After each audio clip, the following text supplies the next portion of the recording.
Bonsoir, bienvenue dans l'église des révélations. Une fois de plus, je suis parmi vous et je suis heureux de pouvoir vous apporter un nouveau message de révélation dans cette année 2025. Pour cela, je vous salue au nom de notre Père éternel et je vous salue au nom de notre Sauveur, Emmanuel le Christ. Ce soir, ce que nous allons méditer ensemble, c'est la Genèse, la première création que Dieu créa. Je vous demande d'être attentif à la parole pour ne rien perdre. Quand on écoute attentivement, on reçoit 100% de la parole. Et l'Esprit Saint nous donne des révélations. Alors, soyez attentifs. Comme je vous le demande toujours, les Saintes Écritures ont été inspirées par le Saint-Esprit, Dieu, le Père éternel, lui-même.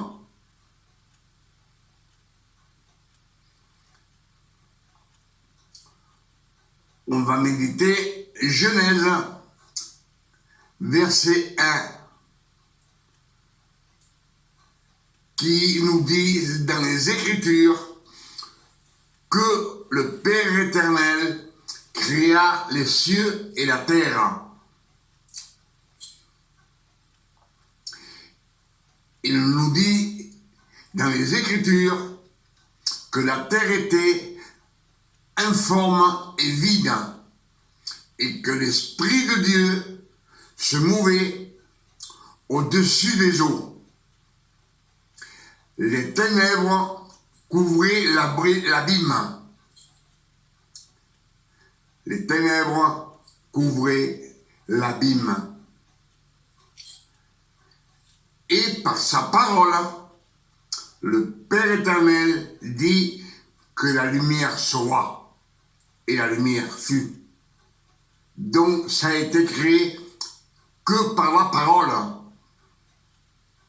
Si au commencement la parole était avec Dieu, et la parole était Dieu, et tout fut créé par la parole.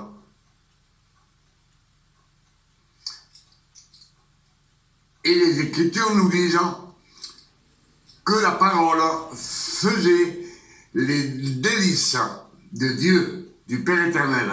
Il faisait ses délices. C'est-à-dire que le Père éternel voulait quelque chose et la parole et le Saint-Esprit les créa. Pour cela, il créa les cieux et la terre, les étoiles.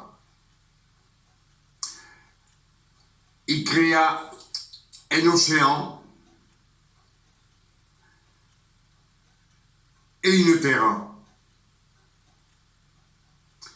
Et il créa 7 mers. Le chiffre parfait. Parfait. 7 mers comme les 7 rouleaux, les 7 anges, les 7 trompettes, et ainsi de suite. Le numéro 7, c'est le numéro de la perfection, du repos, de la tranquillité.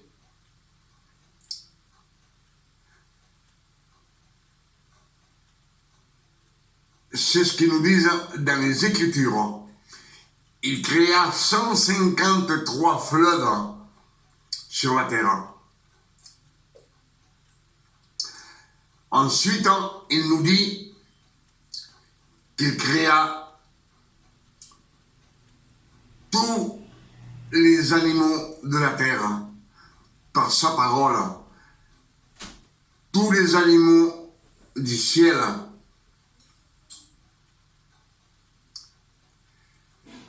tous les poissons furent créés par sa parole, avec un ordre. Il y avait un ordre, premier jour, deuxième jour, troisième jour, quatrième jour, cinquième jour, et le sixième jour, il créa l'homme et la femme.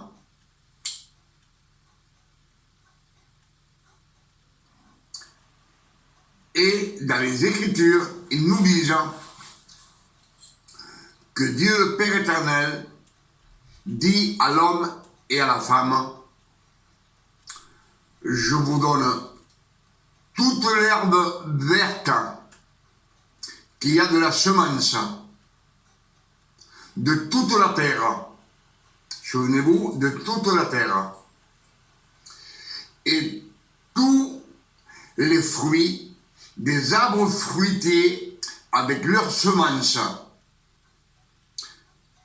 Ce sera votre nourriture.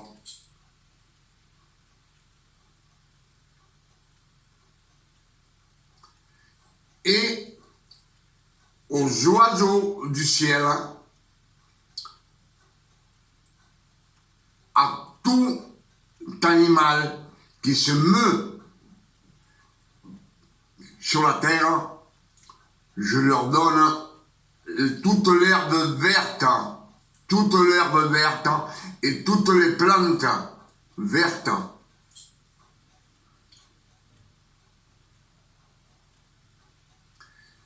Et il leur dit, multipliez-vous et sujettissez la terre, remplissez la terre.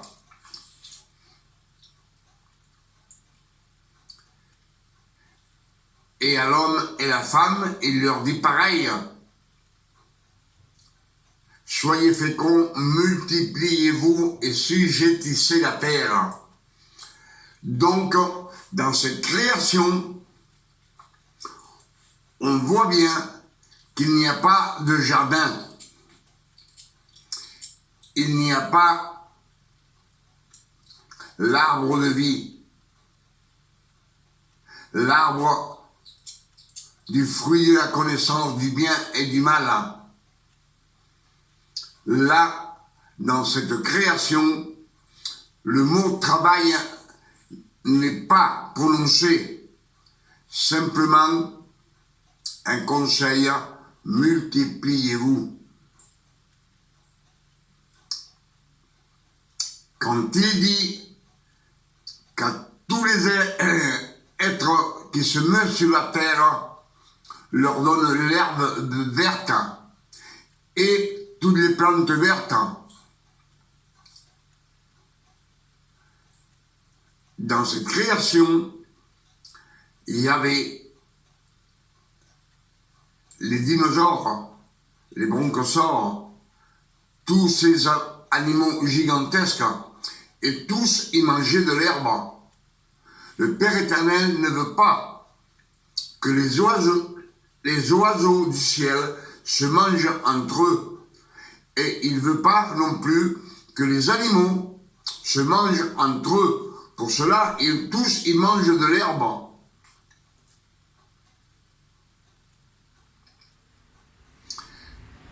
Et là, il n'y a aucun ordre.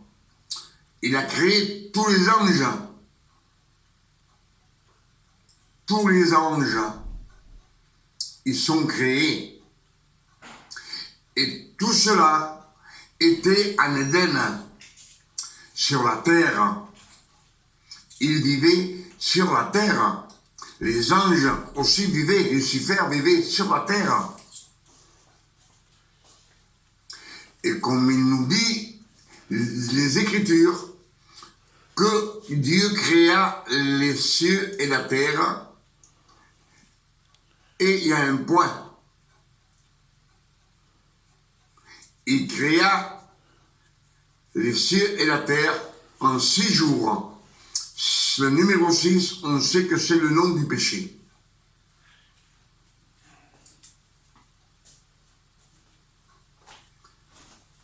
Et le 7e jour, il se reposa. Il bénit la terre et le septième jour, il le sanctifia, parce qu'il se reposa de tout ce qu'il avait fait, de tout son travail. Donc, Dieu, le Père éternel, dans cette création, on voit qu'il est heureux. Il est heureux parce qu'il regarde le travail que lui a fait par sa parole. Là, ils nous disent qu'il créa l'homme et la femme à son image et à sa ressemblance. Comme je vous ai dit dans quelques messages antécédents, Dieu n'a pas d'image ni ressemblance. C'est un esprit. La parole, c'est un esprit. Le Saint-Esprit, c'est un esprit. Donc, il leur donne l'image de Jésus, du Emmanuel, qui doit naître dans 1 million d'années ou dans 2 millions d'années, on ne le sait pas. Mais il regarde, il est heureux. Il a créé l'homme et la femme à sa ressemblance et à son image. C'est ce que nous disent les Écritures. Donc, que le Père éternel, il est heureux de ce qu'il a fait, de son travail, et il se reposa.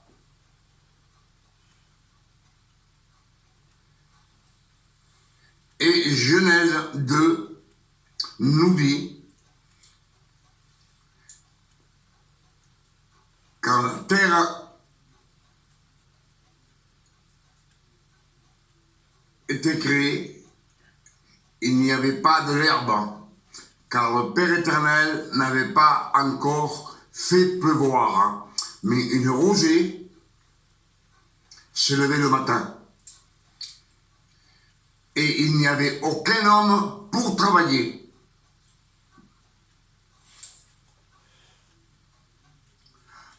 Alors le Père éternel façonna l'homme, il le façonna. Là, il n'est pas créé par la parole, il est façonné de la poussière de la terre. Et il le met dans le jardin.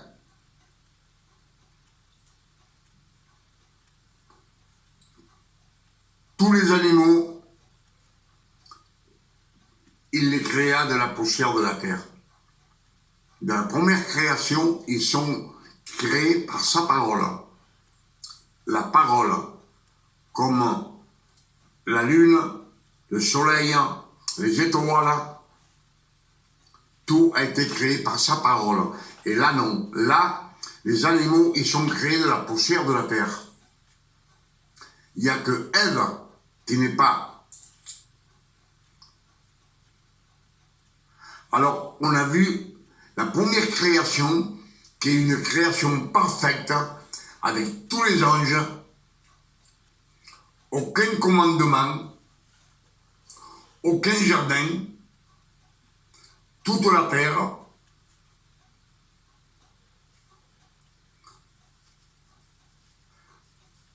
pas d'arbre de la vie, pas d'arbre de la connaissance du bien et du mal. Tout est parfait. La terre est parfaite telle qu'elle est aujourd'hui, en 2025.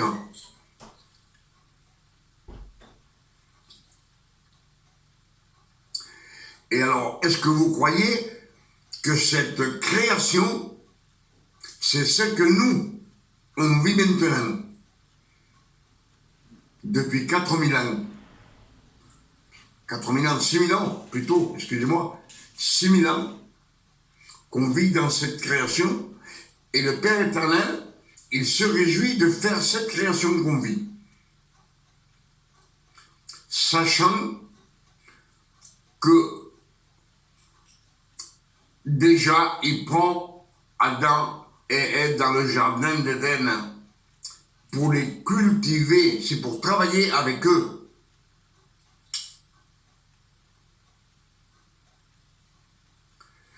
Là, il prédit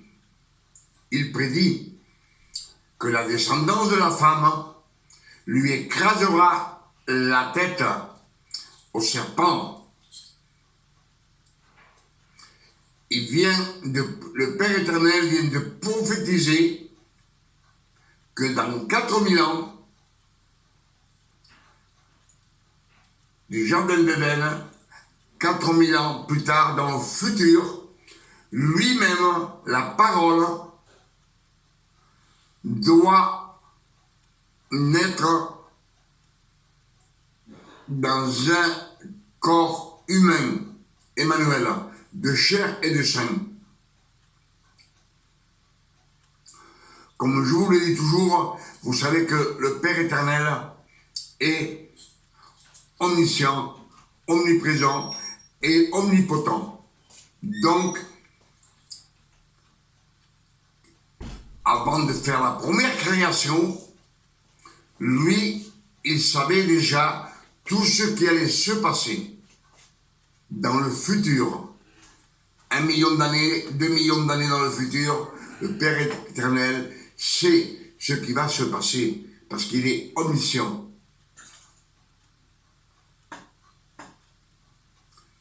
Et alors, le Père éternel, dans la création qu'on vit, il sait que le premier crime va être commis quand Adam et Ève pêchent. Il les fait partir du jardin d'Éden par amour. Il n'est pas fâché avec eux parce qu'il les vêtit. Il fait un sacrifice de peau des bêtes, et il les vêtit de peau. Et il les fait partir.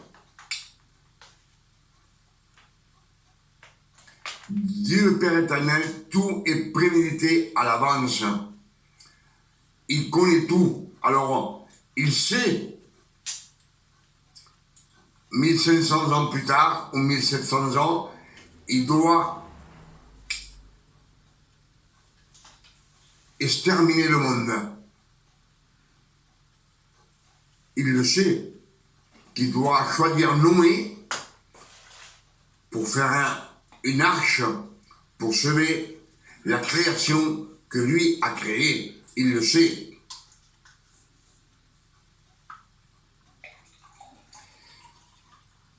Il sait aussi que beaucoup plus tard, le monde va se corrompre de plus en plus dans le péché, dans l'idolâtrie, dans l'adultère. Il va avoir des voleurs, des criminels, des homosexuels, féminins et masculins, que l'homme doit devenir cannibale, se manger les uns aux autres, miam miam les blancs, que l'homme doit sacrifier des jeunes filles au dieu Baal. Il sait qu'il doit détruire Sodome et Gomorrhe. Il sait qu'il doit noyer des centaines d'Égyptiens, de les combattre.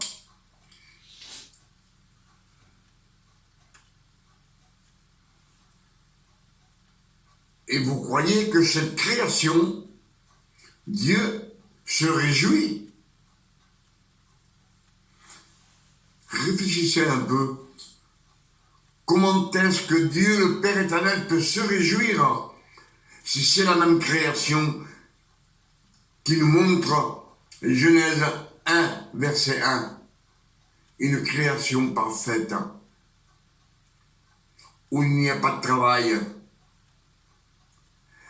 Les animaux ne se mangent pas entre eux parce que c'est la création du Père éternel, il ne veut pas qu'ils se mangent entre eux, ou les oiseaux du ciel ne se mangent pas entre eux non plus.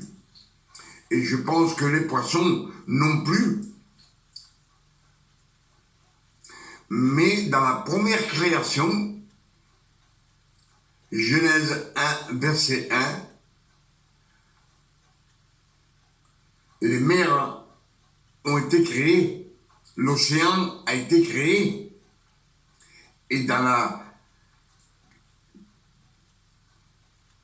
Genèse 2, après il nous dit, là, il ne parle pas des poissons, il ne parle pas du soleil, il ne parle pas des étoiles, il ne parle pas de la lune, il parle simplement qu'il n'y avait aucun homme pour cultiver la terre, et il le façonna. Alors, je pense que vous voyez la différence dans les Écritures. Moi, je vois la différence d'un paradis à cette création qu'on vit de nos jours. Le Père éternel, c'est qui va avoir l'Holocauste, où des millions de Juifs vont être sacrifiés par Adolf Hitler.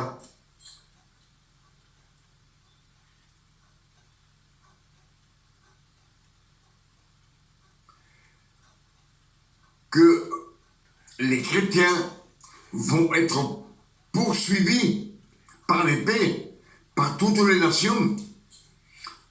Tout cela, le Père éternel le sait. Comme je vous ai dit, il est omniscient. Alors, je ne vois pas la raison pourquoi, si c'est la même création, pourquoi que Dieu, le Père éternel, se réjouit. Il contemple la terre, il est heureux, il la sanctifie, il la bénit, il est heureux. Je ne crois pas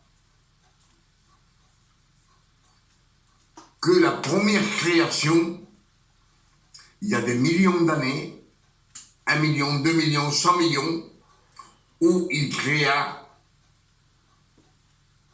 les dinosaures, les bronchosaures, tous ces animaux mangeaient de l'herbe, le lion mangeait de l'herbe, comme la vache de nos jours et le lapin. Dans cette création première, il s'est réjoui, mais pas dans celle-là. Moi, je vois la différence. Vous voyez pas la différence, vous, de ce que je suis en train de vous expliquer? Que la création que nous vivons, c'est une hécatombe. Que lui-même doit... La parole a été faite chair par le Père éternel dans un corps de chair et de sang, Emmanuel, le Christ. Je pense que ce que je viens de méditer avec vous, vous l'avez reçu comme moi, les révélations qu'il nous donne le Père éternel par le Saint-Esprit. C'est lui qui nous donne les révélations quand on médite les Écritures. Le Père éternel, dans Exode, comme je vous le dis toujours, Exode 13, 21, il dit que le peuple d'Israël, les 12 tribus, étaient sous sa grâce. Lui, il marchait devant et le peuple suivait. C'est lui qui les conduisait. C'est lui qui les enseignait. Et la nuit, une flamme pour les éclairer, la lumière, pour qu'ils marchent nuit et jour avec lui. Pour cela, quand on est éclairé par l'Esprit Saint, on suit, on aime Emmanuel, le Christ.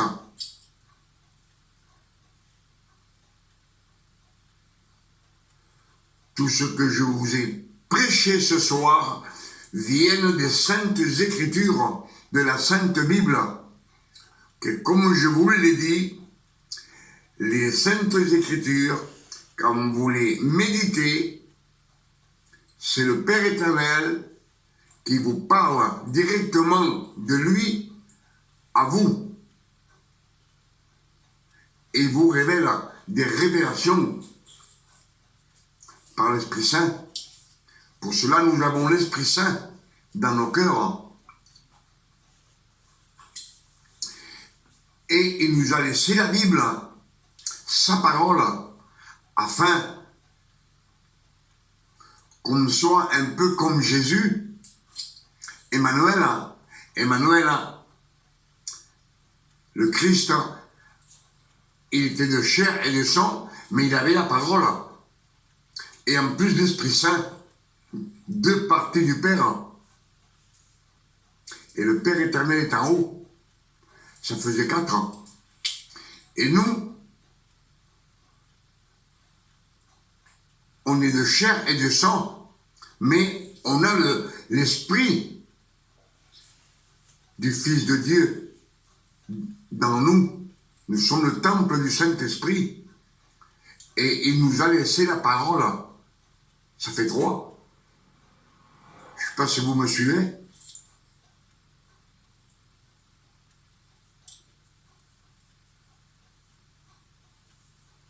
De nos jours, les fils de Dieu, on a l'Esprit Saint qui est au-dedans de nous. Pour cela, nous sommes le temple de Dieu, du Père éternel. Et en plus, il nous a laissé la parole. Pour cela, il nous dit, je vous laisse le Saint-Esprit, celui qui vous mènera dans la vérité, et la vérité vous fera libre. Le Saint-Esprit, en lisant les Écritures, il nous donne des révélations. Je pense que ce qu'on a lu ensemble, ce qu'on a médité ensemble, le Père éternel nous a donné des révélations à moi, comme à vous, par sa miséricorde. Pour cela, je demande au Père éternel, au nom de notre Seigneur Emmanuel le Christ, notre Sauveur, c'est lui qui nous a sauvés. C'est lui qui nous a rachetés de la mort, parce qu'on était perdus. C'est lui qui nous a donné le don de grâce non méritée. Tous les bienfaits qu'on reçoit, on ne les mérite pas. C'est un don de grâce et de faveur. Et pour cela, je demande au Père éternel, au nom de Emmanuel le Christ, notre Seigneur et Sauveur, qui nous illumine.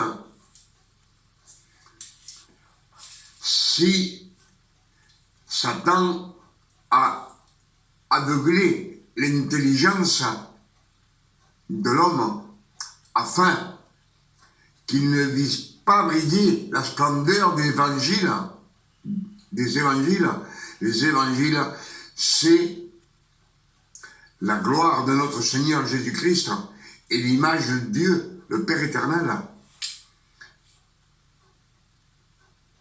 Pour cela, dans le message précédent que j'ai prêché, je vous ai expliqué que dans le monde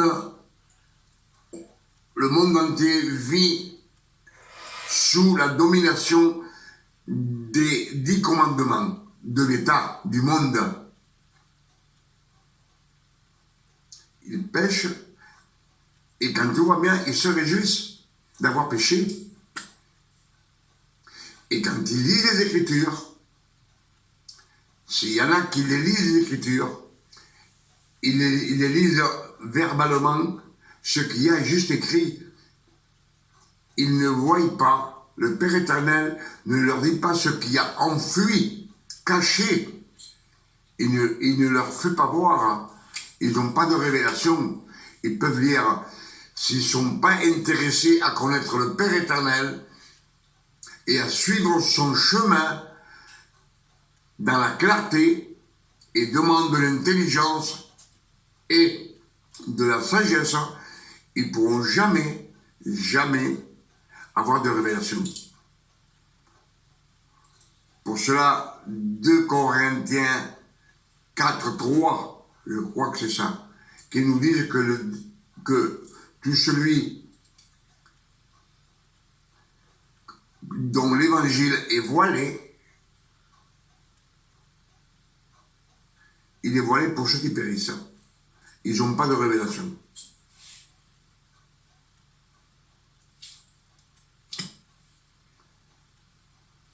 Et le Dieu de ce monde, le Dieu de ce siècle, qui a aveuglé le monde entier afin qu'il ne voie pas briller les splendeurs des évangiles. C'est-à-dire qu'il reste toujours avec les 10 commandements, avec la loi. Et si on ne sort pas de la loi, il faut sortir de la loi et venir à la grâce. Autrement, on restera ici quand le Seigneur Emmanuel viendra chercher son église, ses enfants, ses fils. Avec cela, je vous dis une bonne nuit à tous. Que Dieu nous donne une nuit de repos, de tranquillité, de paix, de santé, comme il s'est donné à ses fils. Que le nom du Père éternel soit béni et glorifié sur la terre comme au ciel. Et on lui demande, en criant,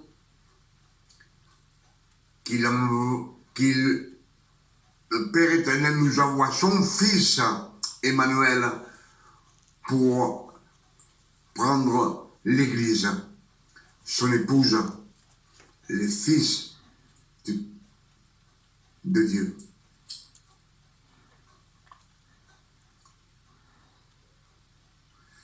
Que Dieu vous bénisse et que Dieu vous garde. À demain, si Dieu le permet. Une bonne nuit à tous. Amen.